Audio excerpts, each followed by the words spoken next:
Welcome to the HR Empowerment Podcast, where we will uncover strategies and new insights from HR professionals who discuss up-to-date regulations, best practices, and the most pressing topics like diversity and equity, leadership, dealing with difficult situations, and much more that affect your bottom line and business. Thanks for joining us.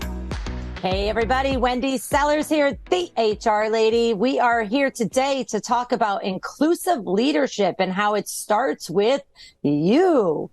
Welcome today to our very awesome, cool guest, Dr. Steve Iacovelli. Hey Steve, how you doing? Hello, Wendy. It's lovely to be here. Thank you. Thank you. We also have JC, our co-host, coming in from upstate New York. Hey JC. Wendy Sellers, the HR lady. It's a pleasure to be back here. Guess what? I've got a little write-up on Dr. Steve. Do you mind if I read it? Oh, yes, absolutely. Dr. Steve. I love everything you're about to say already. Let me tell you right away, if I get any of this wrong, it's your job to correct me. Please jump in right away. Dr. Steve Iacovelli is a renowned speaker and consultant specializing in diversity, inclusion, and leadership. He owns Top Dog Learning Group, LLC, based in Orlando, Florida, and works with a diverse range of clients from Fortune 5 million companies to not-for-profits and universities. With over 25 years of experience, he blends academic theory with practical strategies to create more inclusive workplaces and promote business success. Steve is also known as the Gay Leadership Dude for his expertise in LGBTQIAAP+ leadership concepts. Back to you. That was awesome. Thank you. Wow, Steve. I feel like I should bow down right now and maybe, PayPal you some money or something. Thanks for bringing us up to the next level. Thanks. That's a bit of a fluffy way of saying Steve's been around a while. That's awesome. No, seriously, you have an amazing background and website. Tell us a little bit, just about yourself and how did you get here? How did you become the inclusivity and inclusive leadership expert? What's your background? I always hesitate. It's that imposter syndrome. I'm an expert, but I guess I've been doing this for almost 30 years. So just by DNA, I guess I know a few things. But I've been in the leadership, diversity, change management space pretty much my whole career. So 3 years. It's a lovely 3 years going on. No, I was internal to several different companies. I worked at Disney for a while as an internal leadership consultant. I was an IBMer for a couple years as an external consultant. I was a professor at University of Central Florida and some other places for a hot minute. But really started doing my own thing back in 2008. And as you remember, that was a really awesome time to start a business. But things progressed pretty well. And we do work with larger Fortune 500s, large not-for-profits. I'm sitting here in Central Florida, but I don't really have any clients here. They're all throughout North America as well as beyond. And it's just really fascinating to be that fly on the wall as an external consultant, just to see the different corporate cultures, to see how that impacts leadership and effectiveness. And then, I really started focusing my energy starting in my Disney days, really thinking about diversity, equity, and inclusion. And then I morphed that into inclusive leadership and how we as leaders can be more inclusive for any of the others that are within our workplace. That's awesome. That is awesome. Talking about just inclusive leadership, I just going to throw out a question. Anybody that listens to us knows that sometimes we get a little controversial, but I want to make changes in the world. And what are your thoughts on what's going on in the United States right now? We had a big switch from a couple of years ago. Okay, everybody do DEI training, and now companies seem to be afraid to even touch that. So give me some of your insights on that. Yeah, it's really fascinating. My business has been hit a little bit, of course, where some clients aren't canceling some of it. We do a lot of inclusive leadership programs as well, both virtually and in person.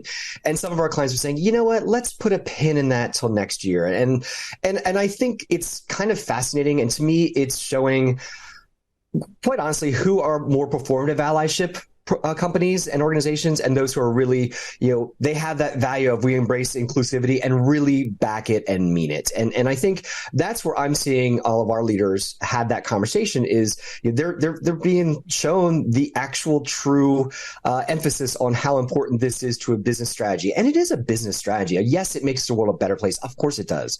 But it is a business imperative. And the companies that aren't stepping up to embrace diversity, equity, inclusion are frankly going to not just hit their bottom line, hit their innovation area, they're going to lose their top talent because it's way too easy for folks to pick up their toys and virtually go elsewhere, depending, of course, on the role that you have within the business.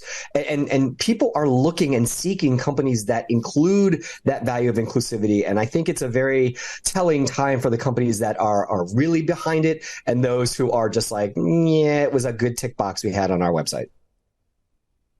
Awesome. I think JC has some stats he wants to share with us.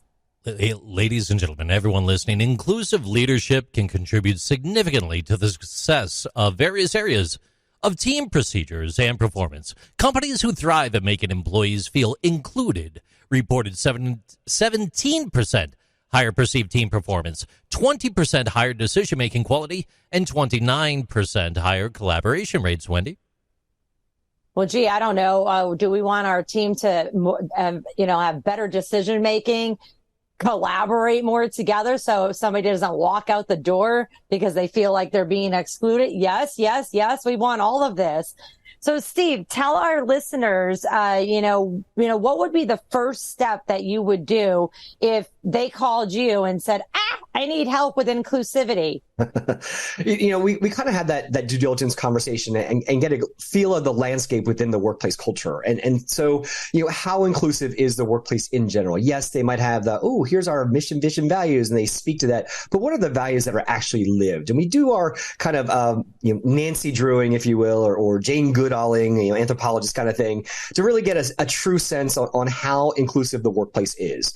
It could be from the policies that are out there. It could be from who's sitting in your senior suite out there. What do they look like demographically speaking? What does the rest of the teams look like? And so really just starting to get a feel for where are we starting with that inclusivity journey, and then where do they realistically want to go? I will say one of my favorite experiences in my professional career was having worked at IBM and really gotten elbows deep into change management. Because any of these projects that we do at Top Dog Learning Group, whether it be a leadership development program or something around creating a more inclusive workplace, it's a change management project.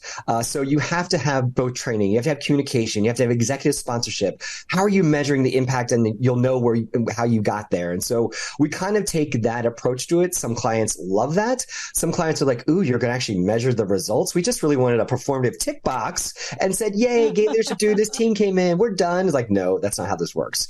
And I've actually turned down some clients who didn't want to embrace that really, come to insert deity of power here, that this is a time for you to be a better organization. And if you're not willing to do the work, that's not where we want to stick around.